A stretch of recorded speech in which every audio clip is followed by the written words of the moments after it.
ശബരിമലയിലെ തിരക്ക് നിയന്ത്രിക്കുന്നതിൽ ദേവസ്വം ബോർഡിന് വീഴ്ചയെന്ന് ഹൈക്കോടതി. ശാസ്ത്രീയമായാണ് തിരക്ക് നിയന്ത്രിക്കേണ്ടതെന്നും ഏകോപനമുണ്ടായില്ലെന്നും വിമർശനം.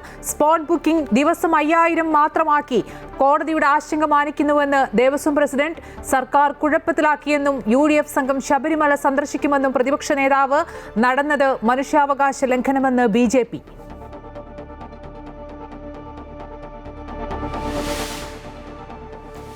SIR-നുള്ള ഫോം വിതരണം ഉടൻ പൂർത്തിയാക്കുമെന്ന് മുഖ്യ തെരഞ്ഞെടുപ്പ് ഓഫീസർ. 97% ഫോമുകളും വിതരണം ചെയ്തു. BLOമാരുടെ ജോലി തടസ്സപ്പെടുത്തുന്നവർക്കെതിരെ ക്രിമിനൽ നടപടി ഉണ്ടാകുമെന്ന് മുന്നറിയിപ്പ്. 10 വർഷം വരെ തടവ് ശിക്ഷ ലഭിക്കുന്ന കുറ്റം ചുമത്തും. ആലപ്പുഴയിൽ BLOമാർക്ക് വാട്സ്ആപ്പ് ഗ്രൂപ്പിൽ കളക്ടറുടെ ശാസന. SIR-നെതിരായ കേരളത്തിന്റെ ഹർജികൾ സുപ്രീം കോടതി വെള്ളിയാഴ്ച പരിഗണിക്കും. തദ്ദേശ തെരഞ്ഞെടുപ്പിൽ മുന്നണികൾക്ക് തലവേദനയായി പലയിടത്തും വിമതശല്യം. ഉള്ളൂരിൽ ദേശാഭിമാനി മുൻ ബ്യൂറോ ചീഫ് K. ശ്രീകണ്ഠനെ CPM-ൽ നിന്ന് പുറത്താക്കി. നടപടി കോർപ്പറേഷനിലേക്ക് വിമതനായി മത്സരിക്കുന്ന സാഹചര്യത്തിൽ കോഴിക്കോട് കോർപ്പറേഷനിൽ UDF-ലെ VM വിനുവിന് മത്സരിക്കാനാകില്ല. വോട്ടർ പട്ടികയിൽ പേര് ചേർക്കണമെന്നാവശ്യപ്പെട്ട് ഹൈക്കോടതിയിൽ സമർപ്പിച്ച ഹർജി തള്ളി.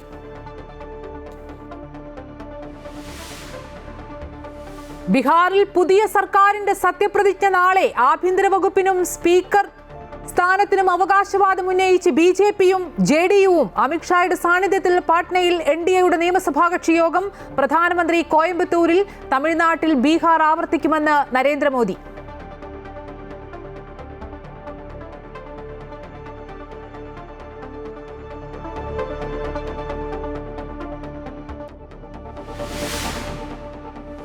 ബംഗളൂരു നഗരത്തിൽ പട്ടാപ്പകൽ വൻ കൊള്ള. ATM-ൽ നിറയ്ക്കാൻ കൊണ്ടുപോയ 7 കോടി രൂപ ആദായ നികുതി വകുപ്പ് ഉദ്യോഗസ്ഥർ ചമഞ്ഞെത്തിയ സംഘം കവർന്നു. സംഭവം ജയനഗറിലെ അശോക് പില്ലറിന് സമീപം. ശബരിമലയിലെ തിരക്ക് നിയന്ത്രണം പാളിയതിൽ ദേവസ്വം ബോർഡിനും സർക്കാരിനും ഹൈക്കോടതിയുടെ രൂക്ഷ വിമർശനം. ആസൂത്രണവും ഏകോപനവും നടത്താത്തത് ദേവസ്വം ബോർഡിന്റെ അനാസ്ഥയെന്ന് കോടതി. തിരക്ക് നിയന്ത്രിക്കാൻ പ്രത്യേക വിദഗ്ധ സമിതി രൂപീകരിക്കാൻ നിർദ്ദേശം.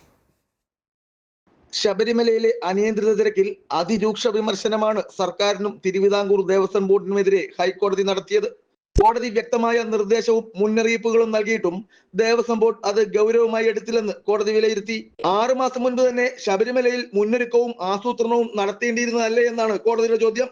പോലീസിനെ മാത്രം പഴിച്ചിട്ട് കാര്യമുണ്ടോ? വിവിധ വകുപ്പുകളുടെ ഏകോപനവും ആസൂത്രണവും വേണ്ടിയിരുന്നതല്ലേ എന്നും കോടതി ചോദ്യം ഉന്നയിച്ചു. 4000 പേർക്ക് മാത്രം നിൽക്കാൻ സ്ഥലമുള്ളിടത്ത് 20,000 പേരെ സ്പോട്ട് ബുക്കിംഗിലൂടെ തിരികെ കയറ്റിയവർ മറുപടി പറയണമെന്നും കോടതി പറഞ്ഞു. മണ്ഡലം മകരവിളക്ക് കാലത്ത് ശബരിമലയിലും പമ്പയിലും ഓരോരോ പ്രത്യേക സ്ഥലങ്ങളിൽ എത്ര പേർക്ക് ഒരുമിച്ച് നിൽക്കാൻ കഴിയുമെന്ന് പഠനം നടത്തിയോ എന്നും കോടതി ചോദിച്ചു. തിരക്കിന്റെ വ്യാപ്തിയും ഓരോ സ്പോട്ട് തിരിച്ച് അവിടെയൊക്കെ എത്ര പേരെ ഒരേ സമയം ഉൾക്കൊള്ളാൻ കഴിയുമെന്നും പഠിക്കുവാൻ ഒരു വിദഗ്ധ സംഘത്തെ രൂപീകരിക്കണമെന്നാണ് കോടതിയുടെ നിർദ്ദേശം. തിരക്ക് നിയന്ത്രണത്തിന് പ്രത്യേക സംഘം വേണമെന്നും വിഷയം ശാസ്ത്രീയമായി പഠിച്ച് പരിഹരിക്കണമെന്നും കോടതി നിലപാടെടുത്തു. അമൃത ന്യൂസ്, കൊച്ചി. ശബരിമലയിലേക്ക് എത്തുന്ന അയ്യപ്പ ഭക്തർക്ക് കൂടുതൽ നിയന്ത്രണം ഏർപ്പെടുത്തി ദേവസ്വം ബോർഡ്. സ്പോട്ട് ബുക്കിംഗ് വഴി എത്തുന്ന അയ്യപ്പ ഭക്തരുടെ എണ്ണം 5000-ൽ നിജപ്പെടുത്തി. നിലയ്ക്കലിൽ നിന്നും പമ്പയിലേക്കും പമ്പയിൽ നിന്ന് സന്നിധാനത്തേക്കുമുള്ള അയ്യപ്പ ഭക്തരെ നിയന്ത്രിച്ചതോടെ സന്നിധാനത്ത് തിരക്ക് കുറഞ്ഞു. ദർശനം നടത്താതെ തിരികെ പോയവരെ ADGP തിരികെ വിളിച്ചു. അതേസമയം ദർശനത്തിന് എത്തിയവരുടെ എണ്ണം കുറവായിരുന്നിട്ടും ഇന്നലെ വലിയ തിരക്കുണ്ടായതിൽ ദുരൂഹതയുണ്ടെന്ന് ഹിന്ദു ഐക്യവേദി ആരോപിച്ചു.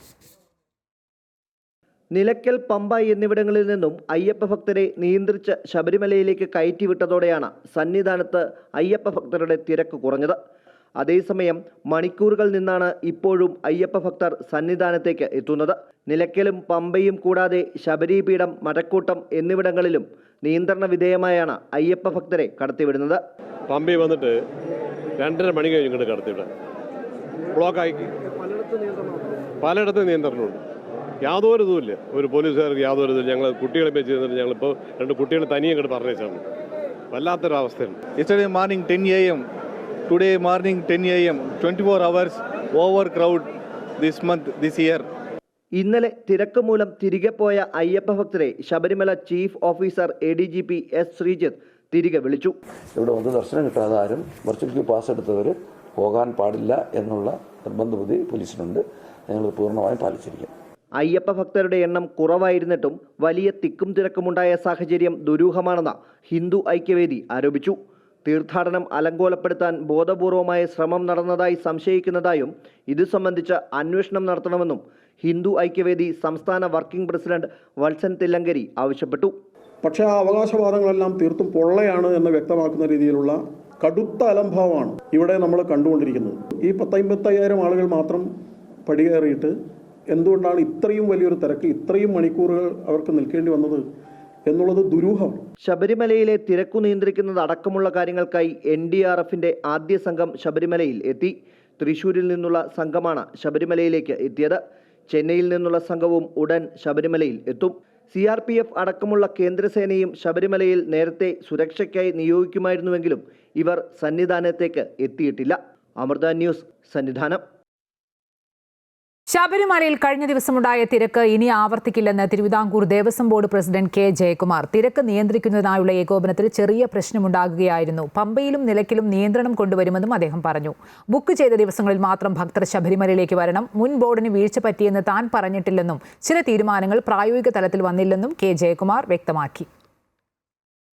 കോടതി പറയുന്ന അതേ സ്വരത്തിൽ തന്നെ ഞാനും പറയുന്നത് 6 മാസത്തിന് മുമ്പ് തുടങ്ങേണ്ടതാണ്. തുടങ്ങുകയും ചെയ്തു. തുടങ്ങിയില്ല എന്ന് പറയുന്നില്ല, പക്ഷേ തുടങ്ങിയത് പലതും തീരുമാനങ്ങൾ നടപ്പിലായില്ല. ബോർഡ് ഒരു നടപടി എടുത്തില്ല എന്നൊന്നും ഞാൻ പറയുകയല്ല. പ്രശാന്തിൻ്റെ ബോർഡ് എല്ലാ വർഷങ്ങളിലും എടുക്കേണ്ട തീരുമാനങ്ങളെല്ലാം എടുത്തിട്ടുണ്ട്. എല്ലാ മുന്നൊരുക്കങ്ങളും നിരവധി ചർച്ചകളിലൂടെ തീരുമാനങ്ങൾ എടുത്തു. എന്നാൽ ഈ ബോർഡ് മാറ്റം എന്നാണ് 13-ാം തീയതി പഴയ ബോർഡ് പോകുന്നു, 15-ാം തീയതി പുതിയ ബോർഡ് വരുന്നു. ഈ സമയത്ത് ക്രൂഷ്യൽ ടൈമാണ്. അത് പല കാര്യങ്ങളും തീരുമാനങ്ങളിലേക്ക് വന്നെങ്കിൽ അത് പ്രവൃത്തി പഥത്തിൽ വന്നില്ല, നടപ്പിലായില്ല. അതിന് പല വീഴ്ചകളുണ്ട്. ആരുടെയും മനഃപൂർവ്വമായിരിക്കില്ല. ഈ പറഞ്ഞതുപോലെ 600 പേരെ ചോദിച്ചു, എംപ്ലോയീസ് വന്നില്ല. എന്ത് ചെയ്യാൻ പറ്റും? നമ്മുടെ തന്നെ ജീവനക്കാർ വന്നിട്ട് ജോയിൻ ചെയ്തിട്ടില്ല. ഇങ്ങനെ പലയിടത്തും നമ്മൾ പ്രതീക്ഷിക്കാത്ത പിന്നെ എന്താണ് ജെർക്കിൻ പുട്സ് എന്നൊക്കെ നമ്മൾ മാനേജ്മെൻറ്റ് ഭാഷയിൽ പറയുന്നത് വിചാരിച്ചിരിക്കാത്ത കാര്യങ്ങൾ. അതിൻ്റേതായിട്ടുള്ള ഒരു പോരായ്മ ഇന്നലെ കണ്ടു എന്നുള്ളതല്ലാതെ ശബരിമല നിയന്ത്രണത്തിന് വിധേയമാകാത്ത രീതിയിൽ ആണ് എന്നൊരു ധാരണയുടെ യാതൊരു ആവശ്യവുമില്ല. 3 അല്ലെങ്കിൽ 4 മണിക്കൂറിനപ്പുറത്തേക്ക് ഒരു തീർത്ഥാടകനും വെയിറ്റ് ചെയ്യാത്ത സാഹചര്യമുണ്ട്. അതായിരിക്കണം നമ്മുടെ ലക്ഷ്യം, 3 to 4 hours. അതുകൊണ്ട് ആളുകളെ തൊഴുതു വിടാൻ സാധിക്കുന്നുണ്ടെങ്കിൽ ഈ അയ്യപ്പന്മാർ കൊണ്ട് ഒരു ഉപദ്രവവുമില്ല. അവർ കൃത്യമായിട്ട് ഇതൊന്നും തൊഴുതോളും. ഈ 13 മണിക്കൂർ നിൽക്കേണ്ടി വന്നപ്പോൾ ചിലർ അവരുടെ പ്രകൃതം അനുസരിച്ച് ഞാൻ എന്തെങ്കിലും അഡ്വഞ്ചർ ചെയ്യട്ടെ എന്ന് പറഞ്ഞ് ചാടിയിട്ടുണ്ടാവും. അത് കുറ്റം പറയുന്നില്ല ഞാൻ. ഇത്ര നിൽക്കേണ്ടി വന്നതിൻ്റെ ദുഃഖം അറിയുമ്പോഴേ നമുക്കത് മനസ്സിലാവുള്ളൂ. അയ്യപ്പന്റെ സ്വർണം അടിച്ചു മാറ്റിയവർ ശബരിമല തീർത്ഥാടന കാലത്തെ കുഴപ്പത്തിലാക്കുന്നുവെന്ന് പ്രതിപക്ഷ നേതാവ് VD സതീശൻ. സർക്കാർ ഈ സീസൺ വികലമാക്കുകയാണ്. അയ്യപ്പ ഭക്തർ മല കയറാതെ തിരികെ പോകുന്നു. തീർത്ഥാടനം സുഗമമാക്കുന്ന നടപടി സ്വീകരിച്ചില്ലെങ്കിൽ UDF പ്രതിനിധി സംഘം ശബരിമല സന്ദർശിക്കുമെന്നും പ്രതിപക്ഷ നേതാവ്. സർക്കാരിനെതിരെ കുറ്റപത്രം സമർപ്പിച്ച് സംസാരിക്കുകയായിരുന്നു അദ്ദേഹം. പ്രകടന പത്രിക 24-ന് കൊച്ചിയിൽ പുറത്തിറക്കും.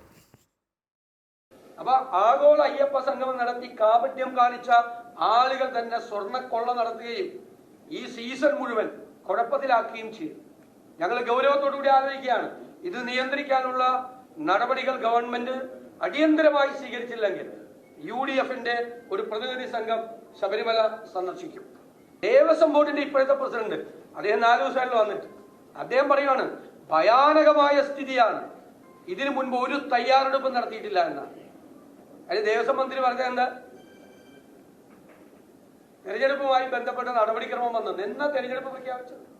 10-ാം തീയതിയാണ് തെരഞ്ഞെടുപ്പ് പ്രഖ്യാപിച്ചത് അല്ലേ? തെരഞ്ഞെടുപ്പിന്റെ നടപടിക്രമങ്ങൾ ബാധകമായി തുടങ്ങിയത് വൃശ്ചിക 1-ാം തീയതി 17-ാം തീയതിയാണ്. ശബരിമലയിലെ സീസണിന് വേണ്ടിയിട്ടുള്ള തയ്യാറെടുപ്പ് തുടങ്ങുന്ന ഒരാഴ്ച മുമ്പാണ്. ശബരിമലയിൽ നടന്നത് മനുഷ്യാവകാശ ലംഘനമെന്ന് BJP ദേശീയ നിർവാഹക സമിതി അംഗം PK കൃഷ്ണദാസ് പറഞ്ഞു. വെർച്വൽ ക്യൂ സംവിധാനം വാഗൺ ട്രാജഡിക്ക് സമം. തീർത്ഥാടനം തുടക്കത്തിൽ തന്നെ പാളി. ആവശ്യമായ മുന്നൊരുക്കങ്ങൾ നടത്താത്തത് ശബരിമല തീർത്ഥാടന ചരിത്രത്തിൽ തന്നെ ആദ്യമായാണ്. വിഷയം കേന്ദ്ര സർക്കാരിന്റെ ശ്രദ്ധയിൽപ്പെടുത്തിയിട്ടുണ്ടെന്നും കൃഷ്ണദാസ് വ്യക്തമാക്കി. ഒരു മുന്നൊരുക്കങ്ങളും നടത്താത്ത ശബരിമല തീർത്ഥാടന ചരിത്രത്തിലെ ആദ്യത്തെ തീർത്ഥാടനമാണ് ഇത്തവണത്തേത്. ലക്ഷക്കണക്കിന് ഭക്തജനങ്ങൾ അനുഭവിച്ചത് സത്യത്തിൽ മനുഷ്യാവകാശ ലംഘനമാണ് ശബരിമലയിൽ നടന്നത്. മുന്നൊരുക്കങ്ങളൊന്നും ദേവസ്വം ബോർഡും സംസ്ഥാന സർക്കാരും നടത്താതിരുന്നത് ബോധപൂർവമാണ്, മനഃപൂർവ്വമാണ്. മാർക്സിസ്റ്റ് പാർട്ടിയുടെയും LDFന്റെയും രാഷ്ട്രീയ അജണ്ട ശബരിമലയിൽ വീണ്ടും നടപ്പാക്കുകയാണോ എന്ന സംശയമുണ്ട്. ഇക്കാര്യം പ്രധാനമന്ത്രിയെ ധരിപ്പിച്ചിട്ടുണ്ട്, ആഭ്യന്തരമന്ത്രിയെ ധരിപ്പിച്ചിട്ടുണ്ട്. മാത്രമല്ല വിശ്വാസികളുടെ 1 കോടി വിശ്വാസികളുടെ ഒപ്പ് ശേഖരിക്കാൻ BJP തീരുമാനിച്ചിട്ടുണ്ട്.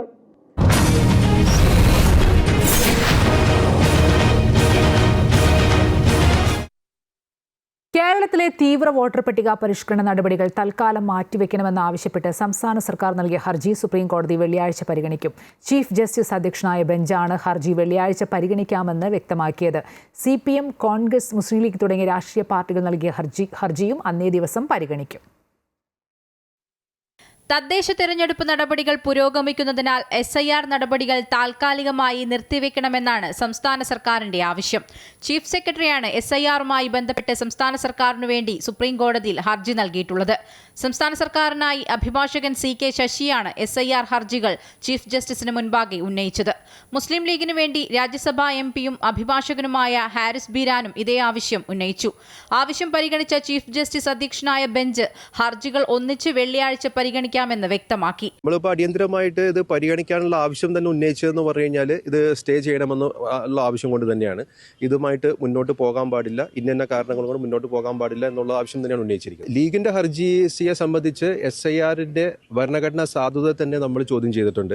അതിന്റെ കാരണമെന്ന് പറയുന്നത് ഈ SIR കൊണ്ട് ഉദ്ദേശിക്കുന്നത് ഏതെങ്കിലും ആളുകൾ വോട്ടർ പട്ടികയിൽ നിന്ന് ഒഴിവായി പോയിട്ടുണ്ടെങ്കിൽ അവരെ ഉൾപ്പെടുത്തുക എന്നുള്ളതാണ്. പക്ഷേ തെരഞ്ഞെടുപ്പ് കമ്മീഷൻ ഇപ്പോൾ ചെയ്യുന്ന പ്രക്രിയ എന്ന് പറഞ്ഞു കഴിഞ്ഞാൽ എങ്ങനെയും ആളുകളെ ഈ വോട്ടർ പട്ടികയിൽ നിന്ന് ഒഴിവാക്കുക എന്നുള്ളത് ഇതാണ്. അത് ഭരണഘടനാപരമായിട്ട് തെറ്റായിട്ടുള്ള സംഗതിയാണ്, ഭരണഘടനാ ലംഘനമാണ്. അതാണ് നമ്മൾ ചൂണ്ടിക്കാണിക്കുന്നത്.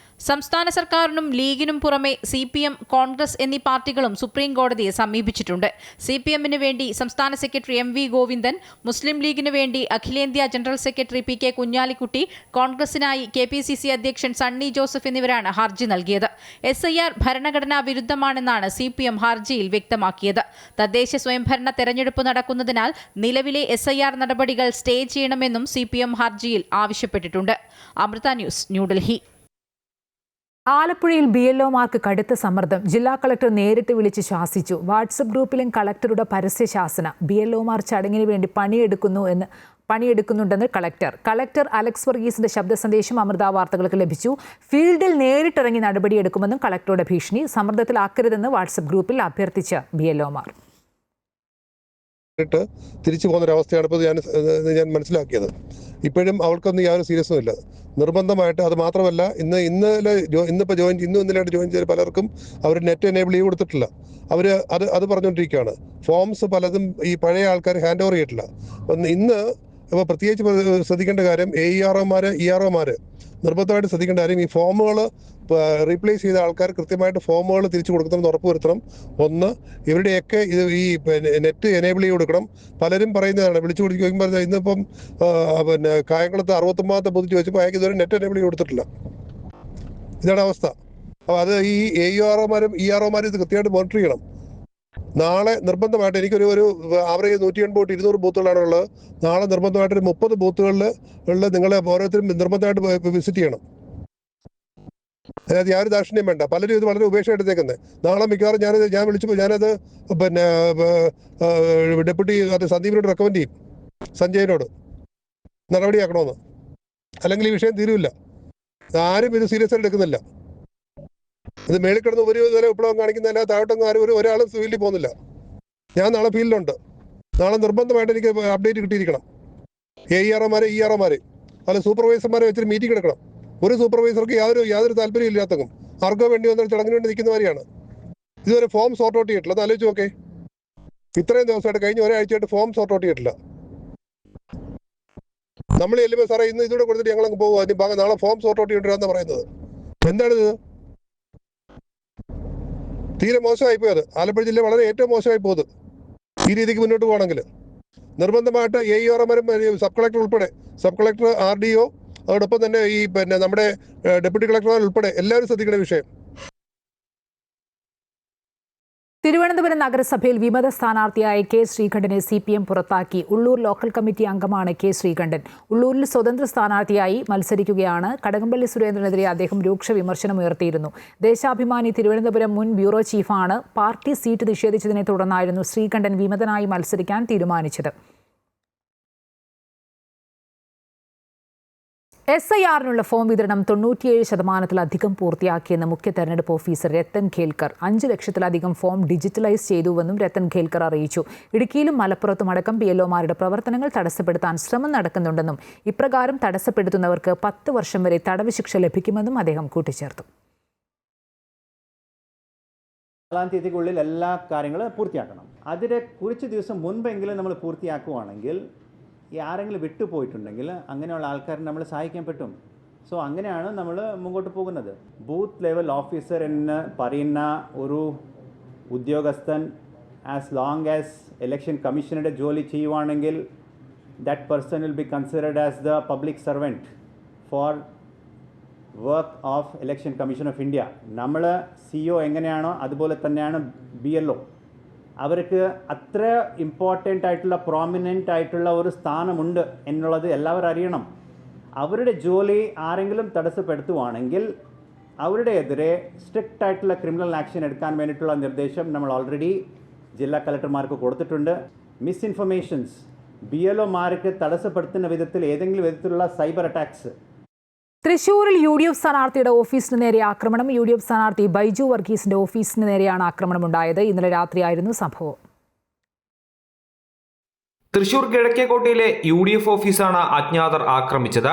രാത്രി 11 മണിക്ക് ശേഷമായിരുന്നു സംഭവം. പ്രവർത്തകർ ഓഫീസിൽ നിന്നും പിരിഞ്ഞുപോയതിനു ശേഷം ആക്രമണം നടത്തുകയായിരുന്നു. പ്രവർത്തകർ രാവിലെ എത്തിയപ്പോഴാണ് ആക്രമണം നടന്നതായി കണ്ടെത്തിയത്. സംഭവത്തിൽ പോലീസ് അന്വേഷണം ആരംഭിച്ചു. വൈകിട്ട് 11:30 മുതൽ ഞങ്ങൾ ഈ പാർട്ടി ഓഫീസിൽ ഉണ്ടായിരുന്നു, പ്രവർത്തകരുണ്ടായിരുന്നു, എല്ലാവരും ഉണ്ടായിരുന്നു. വൈകിട്ട് 11:30 ശേഷമാണ് ഞങ്ങൾ ഇവിടുന്ന് തിരിഞ്ഞത്. അതിനുശേഷം ഞങ്ങൾ ലൈറ്റൊക്കെ ഓണാക്കിയിട്ടാണ് പോയിരുന്നത്. ഇന്ന് രാവിലെ ഏതാണ്ട് ഒരു 7 മണിയോടുകൂടി ഡിവിഷൻ റിസൾട്ട് വന്ന് ലൈറ്റ് ഓഫ് ചെയ്യാൻ വന്നപ്പോഴാണ് ഇവിടെ ഇങ്ങനെ ഒരു അതിക്രമം ഈ ഓഫീസ് നശിപ്പിച്ചതായിട്ട് കാണാൻ സാധിച്ചു. എല്ലാം പോലീസ് അന്വേഷിക്കട്ടെ എന്നാണ് പറയാനുള്ള ഈ അവസരത്തിൽ പറയുന്നത്. പോലീസ് അന്വേഷിക്കട്ടെ. പോലീസ് വന്നിരുന്നു, CI അടക്കമുള്ള ഉദ്യോഗസ്ഥർ വന്ന് ഇവിടെ പ്രാഥമികമായ ഒരു അന്വേഷണമൊക്കെ നടത്തി ഇവിടുത്തെ CCTVകളൊക്കെ നോക്കി പോയിട്ടുണ്ട്. അവർ റിപ്പോർട്ട് തരട്ടെ. CCTV ദൃശ്യങ്ങൾ കേന്ദ്രീകരിച്ചാണ് പോലീസ് അന്വേഷണം. UDFന്റെ ശക്തി കേന്ദ്രങ്ങളിൽ ഒന്നായ പ്രദേശത്താണ് ആക്രമണം നടന്നത്. അമൃത ന്യൂസ്, തൃശൂർ. കോഴിക്കോട് കോർപ്പറേഷനിലെ UDF മേയർ സ്ഥാനാർത്ഥിയും സംവിധായകനുമായ VM വിനുവിന് ഹൈക്കോടതിയിൽ നിന്ന് തിരിച്ചടി. വോട്ടർ പട്ടികയിൽ പേരില്ലാത്തത് ചോദ്യം ചെയ്ത വിനു സമർപ്പിച്ച ഹർജി ഹൈക്കോടതി തള്ളി. വിനുവിന് കോഴിക്കോട് നഗരസഭയിലേക്ക് മത്സരിക്കാനാവില്ല. കോടതികളിൽ സെലിബ്രിറ്റികൾക്ക് പ്രത്യേക പരിഗണനയൊന്നുമില്ലെന്ന് ഹൈക്കോടതി ചൂണ്ടിക്കാട്ടി. വോട്ടർ പട്ടികയിൽ പേരില്ലാത്തത് വിനുവിന്റെ കഴിവ് കേടെന്നും വിമർശനം. ത്രിതല പഞ്ചായത്ത് തെരഞ്ഞെടുപ്പിൽ ആലപ്പുഴ തത്തംപള്ളിയിൽ മത്സര രംഗത്തിറങ്ങുന്നവർക്ക് മറ്റൊരു അഗ്നിപരീക്ഷ കൂടിയുണ്ട്. തെരഞ്ഞെടുപ്പിൽ പ്രചാരണ രംഗത്തിറങ്ങുന്നവർ ചില കാര്യങ്ങൾ ശ്രദ്ധിച്ചില്ലെങ്കിൽ തങ്ങളുടെ വീട്ടിലേക്ക് പോലും കയറേണ്ടതില്ല എന്നാണ് ഇക്കൂട്ടരുടെ തിട്ടൂരം. കഴിഞ്ഞ 3 ടേമിലെ പാർലമെന്റ്, അസംബ്ലി, മുനിസിപ്പാലിറ്റി തെരഞ്ഞെടുപ്പ് വേളകളിൽ മതിലെഴുതിയും മുട്ടിച്ചും വൃത്തികേടാക്കരുതെന്ന് സ്ഥാനാർത്ഥികളോടും പാർട്ടികളോടും അഭ്യർത്ഥിച്ചിരുന്നുവെങ്കിലും ആരും അത് ചെവിക്കൊണ്ടില്ല. അങ്ങനെ ചെയ്തവർക്കെതിരെ നടപടി ആവശ്യപ്പെട്ട് പരാതി നൽകിയിട്ടും നടപടികളൊന്നും അധികൃതരും സ്വീകരിച്ചില്ല. ഇതോടെ കടുത്ത നിലപാടിലേക്ക് എത്തുകയായിരുന്നു തത്തംപള്ളി റെസിഡൻസ് അസോസിയേഷൻ ഭാരവാഹികൾ.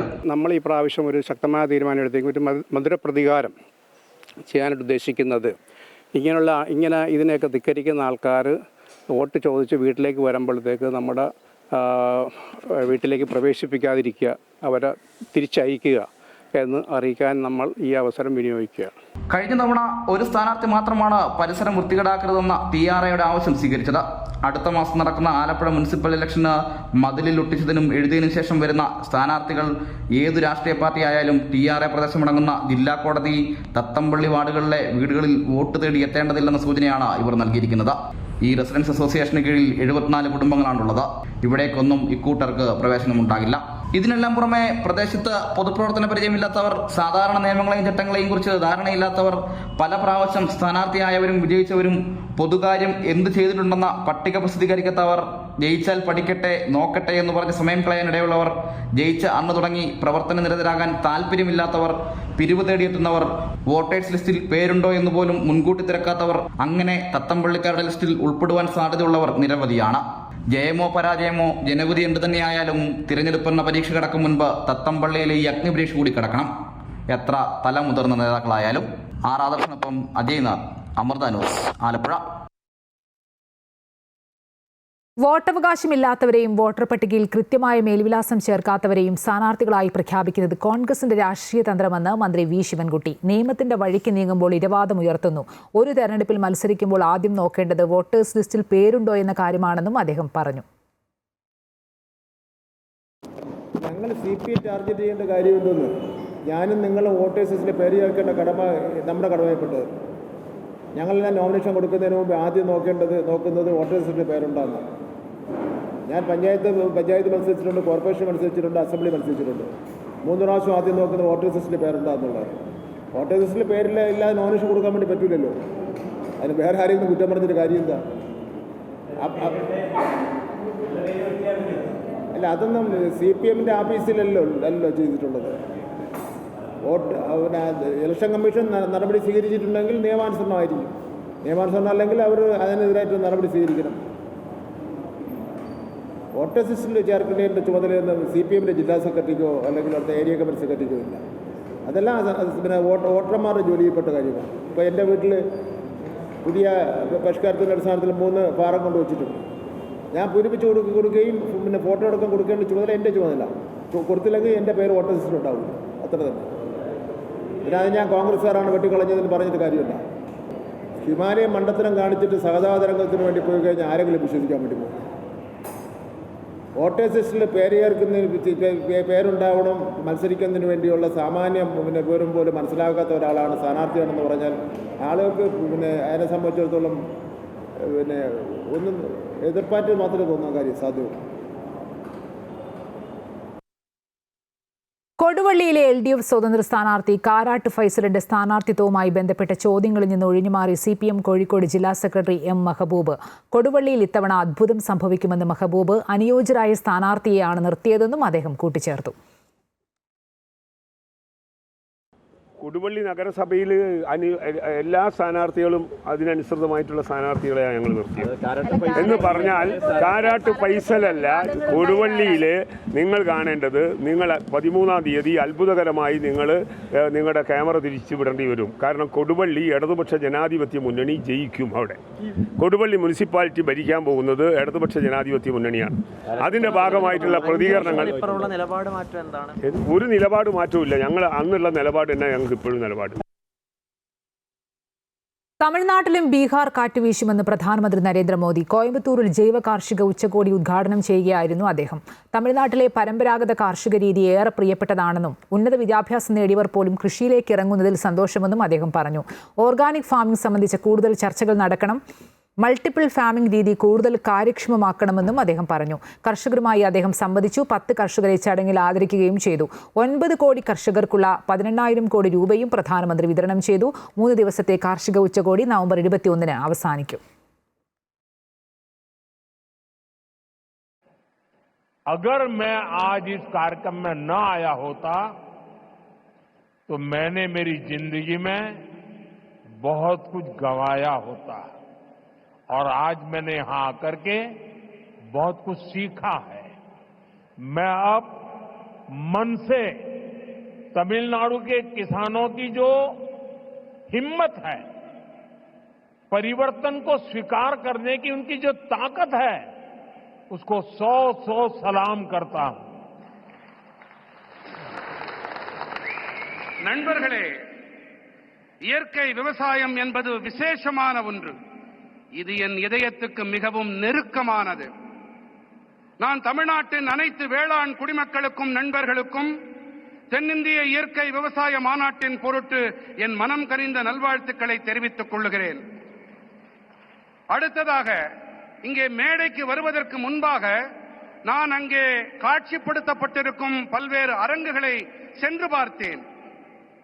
ஒருவர் இயந்திர பொறியியலில் முனைவர் பட்டம் பெற்ற பிறகு விவசாயத்திற்கு வந்திருக்கிறார். ஒருவர் இஸ்ரோவை விட்டுவிட்டு அந்த வேலையை விட்டுவிட்டு இங்கே வேளாண் தொழிலை புரிய வந்திருக்கின்றார். இவர்களுடைய இந்த பணி கருத்தூக்கம் அளிக்க வல்லது. இவர்கள் ഇറാനിലേക്ക് അവയവ കച്ചവടത്തിനായി മനുഷ്യക്കടത്ത് നടത്തിയ സംഭവത്തിന് പിന്നിൽ വൻ റാക്കറ്റെന്ന് NIA. ഇന്ത്യയിൽ നിന്ന് 14 പേരെ ഇറാനിലേക്ക് കൊണ്ടുപോയെന്ന് മുഖ്യപ്രതി മധു മൊഴി നൽകി. രാജ്യത്തിന്റെ വിവിധ ഭാഗങ്ങളിൽ നിന്നുള്ള ഇരകളെ കണ്ടെത്തിയെന്നും NIA. നെടുമ്പാശ്ശേരിയിൽ നിന്നും അറസ്റ്റിലായ മധു ജയകുമാറിനെ ഈ മാസം 24 വരെ കൊച്ചി NIA കോടതി റിമാൻഡ് ചെയ്തു. കച്ചവടത്തിനായി ഇറാനിലേക്ക് മനുഷ്യക്കടത്ത് നടത്തിയ കേസിൽ അറസ്റ്റിലായ മധു ജയകുമാറിനെ ഇന്ന് കോടതിയിൽ ഹാജരാക്കിയപ്പോഴാണ് ഞെട്ടിപ്പിക്കുന്ന വിവരങ്ങൾ പുറത്തുവന്നത്. അവയവക്കടത്തിന് പിന്നിൽ വൻ റാക്കറ്റാണ് പ്രവർത്തിച്ചിരുന്നത്. രാജ്യത്തിന്റെ വിവിധ ഭാഗങ്ങളിൽ നിന്നും ആളുകൾ ഇവരുടെ ഇരകളായിട്ടുണ്ട്. അറസ്റ്റിലായ മധു ജയകുമാർ രാജ്യാന്തര റാക്കറ്റിന്റെ കണ്ണിയാണെന്നും NIA കോടതിയെ അറിയിച്ചു. കഴിഞ്ഞ വെള്ളിയാഴ്ചയാണ് നെടുമ്പാശ്ശേരി വിമാനത്താവളത്തിൽ നിന്ന് മധുവിനെ NIA അറസ്റ്റ് ചെയ്തത്. ഇറാനിൽ കഴിഞ്ഞിരുന്ന മധുവിനെ അവിടെ നിന്നും നാടുകടത്തിയാണ് കൊച്ചിയിലേക്ക് അയച്ചത്. തുടർന്ന് നെടുമ്പാശ്ശേരിയിലെത്തിയ മധുവിനെ NIA അറസ്റ്റ് ചെയ്യുകയായിരുന്നു. കഴിഞ്ഞ വർഷം മെയ് 18-ന് ഇയാളുടെ കൂട്ടാളി സജിത്തിനെ നെടുമ്പാശ്ശേരി പോലീസ് അറസ്റ്റ് ചെയ്തിരുന്നു. ഇയാളെ ചോദ്യം ചെയ്തതിൽ നിന്നാണ് അവയവക്കടത്തിനായി ഇറാനിലേക്കുള്ള മനുഷ്യക്കടത്തിന്റെ ചുരുളഴിയുന്നത്. കേസിന്റെ ഗുരുതര സ്വഭാവം കണക്കിലെടുത്ത് പിന്നീട് കേസ് NIA ഏറ്റെടുക്കുകയായിരുന്നു. കൂടുതൽ പേരെ സംഘം ഇറാനിലേക്ക് കടത്തിയെന്നാണ് NIAയുടെ നിഗമനം. കസ്റ്റഡി കാലാവധി പൂർത്തിയാക്കിയാണ് മധു ജയകുമാറിനെ ഇന്ന് കൊച്ചിയിലെ NIA കോടതിയിൽ ഹാജരാക്കിയത്. മധുവിനെ ഈ മാസം 24 വരെ കോടതി റിമാൻഡ് ചെയ്തു. അമൃത ന്യൂസ്, കൊച്ചി.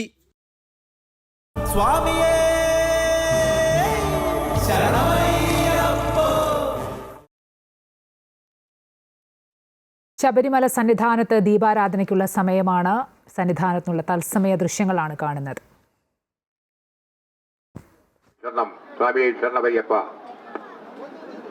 சுவாமி சரணம். இன்று பகவான் ஐயப்ப சுவாமியின் தரிசனத்திற்காக வந்துள்ள ஐயப்ப பக்தர்களின் எண்ணிக்கை அதிகமாக இருக்கும் காரணத்தால் தங்களுடன் அழைத்து வந்துள்ள சின்ன மணிகண்ட சுவாமிகளையும் சின்ன மாளிகைபுரங்களையும் கூட்டம் தவறாமல் கவனமாக பார்த்து கொள்ளுமாறு கேட்டுக்கொள்கிறோம். மேலும் தங்களது பணம் மற்றும் விலை மிகுந்த பொருட்களை பக்தர்கள் பாதுகாப்பாக வைத்துக் கொள்ளுமாறு கேட்டுக்கொள்ளப்படுகிறது. சுவாமி ಶರಣಂ. ಇಂದು ಭಗವಾನ್ ಅಯ್ಯಪ್ಪ ಸ್ವಾಮಿಯ ದರ್ಶನಕ್ಕಾಗಿ ಭಕ್ತಾದಿಗಳು ಅತಿ ಹೆಚ್ಚಿನ ಪ್ರಮಾಣದಲ್ಲಿ ಆಗಮಿಸಿರುವ ಕಾರಣ ಭಕ್ತಾದಿಗಳು ತಮ್ಮೊಡನೆ ಬಂದಿರುವ ಚಿಕ್ಕ ಮಣಿಗಂಡ ಸ್ವಾಮಿಗಳು ಮತ್ತು ಚಿಕ್ಕ ಮಾಳಿಗಪುರಗಳು ಗುಂಪು ತಪ್ಪದೆ ಎಚ್ಚರಿಕೆ ವಹಿಸಬೇಕಾಗಿ ತಿಳಿಸಲಾಗಿರುತ್ತದೆ. ಹಾಗೂ ತಾವು ತಮ್ಮೊಡನೆ ತಂದಿರುವ ಹಣ ಮತ್ತು ಬೆಲೆ ಬಾಳುವ ವಸ್ತುಗಳನ್ನು ಅತಿ ಜಾಗ್ರತೆಯಾಗಿ ಕಾಯ್ದುಕೊಳ್ಳಬೇಕಾಗಿ ತಿಳಿಸಲಾಗುತ್ತದೆ. స్వామి శరణం. ఈ రోజు భగవాన్ అయ్యప్ప స్వామి దర్శనం కోసం భక్తాదులు అధిక సంఖ్యలో వచ్చి ఉన్న కారణంగా భక్తాదులు మీతో వచ్చి ఉన్న చిన్న మణిగంట స్వాములు మరియు చిన్న మాళిగపురాలు మీ బృందం నుంచి తప్పకుండా పాటించవాలను. మరియు మీ ఉపయోగం కోసం మీతో తెచ్చి ఉన్న డబ్బులు మరియు ఖరీదైన వస్తువులని అతి జాగ్రత్తగా కాసుకోవాలి అని తెలియచేసుకుంటున్నాం. స్వామి శరణం. స్వామి శరణమయ్యప్ప. స్వామి శరణం.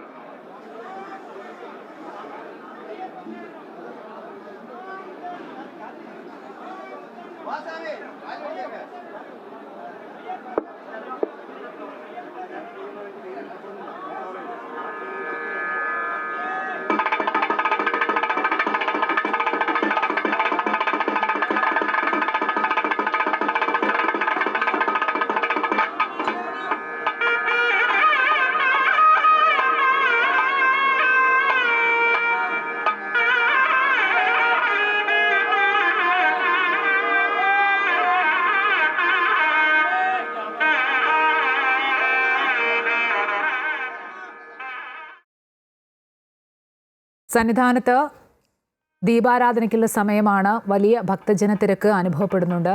രജിത്തുണ്ട് സന്നിധാനത്തു നിന്നും. രജിത്ത്, ഇന്ന് സന്നിധാനം ഇന്നലത്തെ അപേക്ഷിച്ച് ശാന്തമാണ്. നമുക്കറിയാം, ദൃശ്യങ്ങളിൽ വലിയ ഭക്തജന തിരക്കാണ് അനുഭവപ്പെടുന്നത്. ദീപാരാധനയ്ക്കുള്ള സമയമാണ്. എന്തൊക്കെയാണ്?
സന്നിധാനത്തു നിന്നുള്ള ദീപാരാധനയുടെ കാഴ്ചയാണ്, തത്സമയ ദൃശ്യങ്ങളാണ് പ്രേക്ഷകർ കണ്ടത്. ഇനി മറ്റു വാർത്തകളിലേക്ക് പോവുകയാണെങ്കിൽ, മാധ്യമപ്രവർത്തകൻ ജമാൽ ഖഷോഗി വധത്തിൽ സൗദിക്ക് പങ്കില്ലെന്ന് ഡൊണാൾഡ് ട്രംപ്. പ്രസ്താവന CIA റിപ്പോർട്ടിന് വിരുദ്ധം. നിക്ഷേപവും സഹകരണവും മെച്ചപ്പെടുത്താൻ അമേരിക്ക സൗദി ധാരണ. പ്രതിരോധം, ഊർജ്ജം, AI മേഖലകളിൽ സഹകരണം ശക്തമാക്കും. അമേരിക്കയിൽ $1 ട്രില്യൺ നിക്ഷേപം നടത്തുമെന്ന് സൗദി കിരീടാവകാശി വ്യക്തമാക്കി. വാഷിംഗ്ടൺ പോസ്റ്റ് കോളമിസ്റ്റായിരുന്ന ജമാൽ ഖഷോഗിയുടെ വധത്തിൽ സൗദി കിരീടാവകാശിക്ക് പങ്കില്ല എന്നാണ് US പ്രസിഡന്റ് വ്യക്തമാക്കുന്നത്. സൗദിയുടെ പങ്ക് കണ്ടെത്തിയ 2021 CIA റിപ്പോർട്ടിനെ തള്ളിയാണ് ട്രംപിന്റെ പ്രസ്താവന. കൊലപാതകത്തിന് ഉത്തരവിട്ടത് മുഹമ്മദ് ബിൻ സൽമാൻ ആയിരിക്കാമെന്നായിരുന്നു അമേരിക്കൻ രഹസ്യാന്വേഷണ ഏജൻസികളുടെ നിരീക്ഷണം. ഖഷോഗി കൊല്ലപ്പെട്ടത് വേദനാജനകമെന്നായിരുന്നു സൗദി കിരീടാവകാശിയുടെ പ്രതികരണം. I feel painful about, families of 9/11 in America, but we have to focus on reality.